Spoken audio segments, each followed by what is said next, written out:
Hello everyone! As you all know, we are here to try to expand La Casa de Papel or Money Heist to other different markets by creating a marketing movement to advertise the TV shows. So we chose the Italian market, and throughout this presentation we will explain how Italy is such a perfect country to advertise this TV show. We'll first go through the Italian market landscape and analyze Netflix competitors. Then we'll go through Italian history to really see the connections to La Casa de Papel, and as well to see where are the concepts of resistance throughout their history. And finally, we will explain how we will create this movement and for whom it's gonna be and what will be the aim of this campaign. Starting with the market landscape, we know that Netflix has changed the way we perceive TV and the way we receive and create content. And today Netflix has 170 million subscribers worldwide, making it the leaders of streaming content providers of 2020. Its main competitor also worldwide is Amazon Prime Video, but specifically in Italy, Chili is its main competitor since they offer movies and TV shows on demand just like Netflix.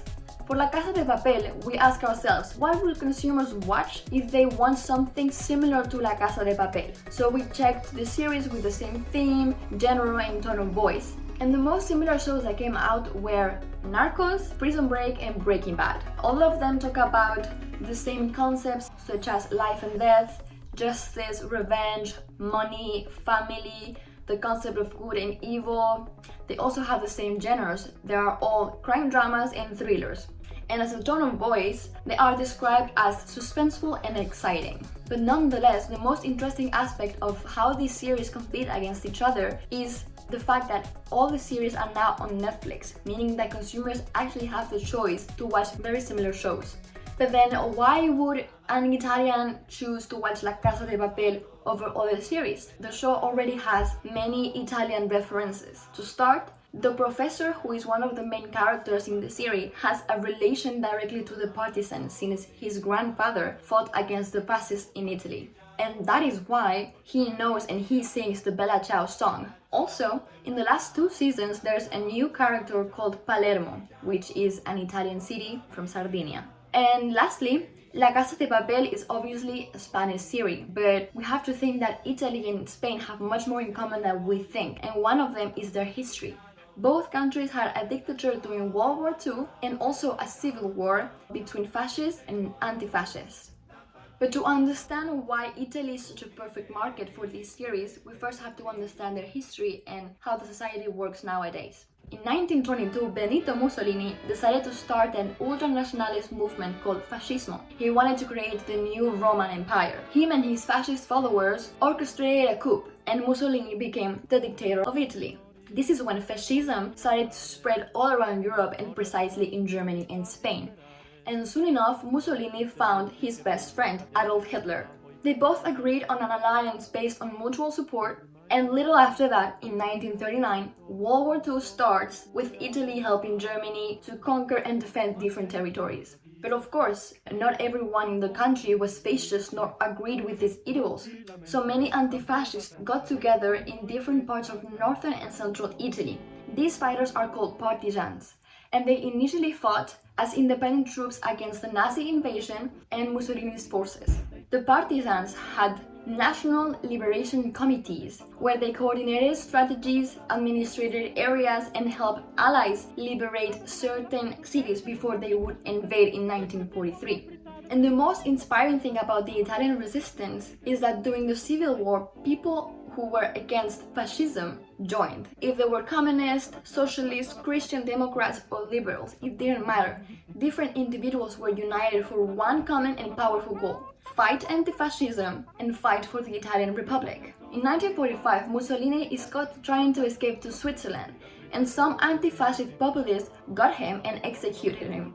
This moment marked the end of the Civil War from 1943 to 1945, and finally, after 24 years of dictature and war, Italy gets what they always wanted: a referendum to choose the government form they want. And the 2nd June of 1946, the Republic wins, and it is reinstated. Today in Italy, one of the biggest issues the country struggles with is corruption. Italy is the 51st country out of 198 others most corrupt in the world. As it can be seen in this index graph, the values decrease through time, meaning the corruption increases. Political corruption is a big thing in different parts of Italy, but overall, political parties are the most corrupt institution in the country.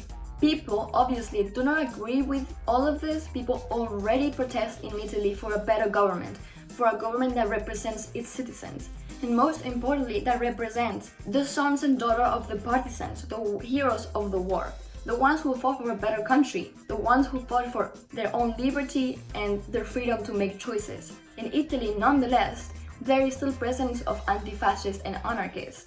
And here in this video from November 2019, Italians were protesting and singing the Bella Ciao song in the rain.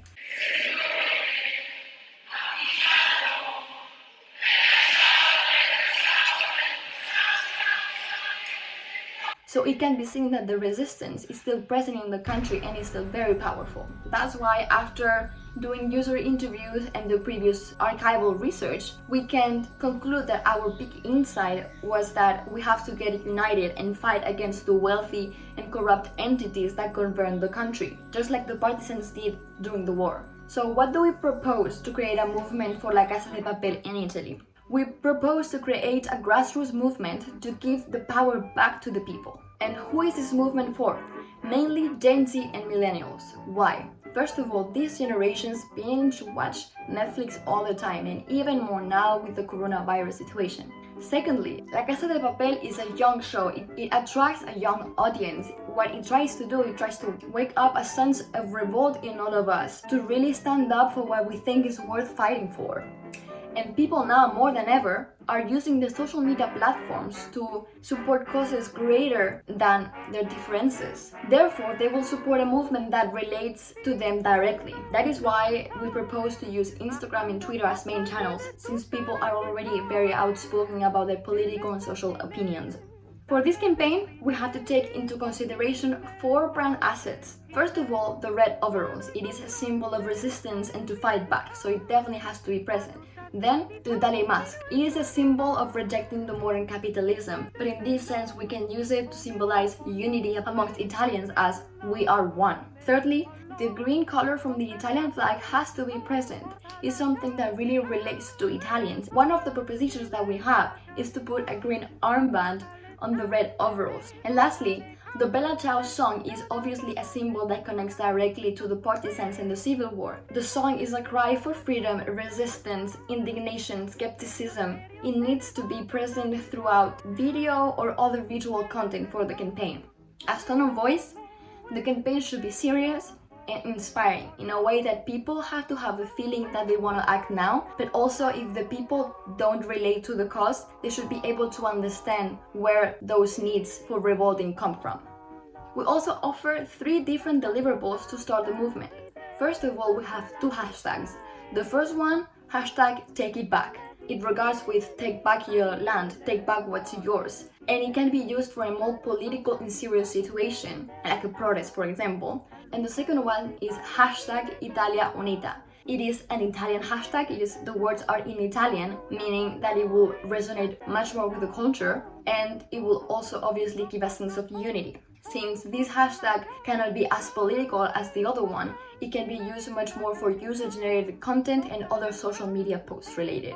Secondly, we created an Instagram face filter. It is a star in your face with basically the Italian flag in the star itself. The star is actually a pretty popular symbol representing the shining destiny of Italy, and it has also been used for the CLN flag in the Civil War. And thirdly, we created some social media banners or posters that are already from La Casa de Papel, but we added an Italian feature. It could be the Italian flag, like it can be seen in the first image, but also we could play with important personalities from the partisans from the Civil War. In these 2 pictures, we used faces from those famous partisans. Everyone knows them in Italy, and it would be an amazing way for them to already emphasize, relate, and be able to share that content. And to finish and clarify the purpose of this campaign, the aim and the challenge of this movement is to unite people, regardless of their differences. Get united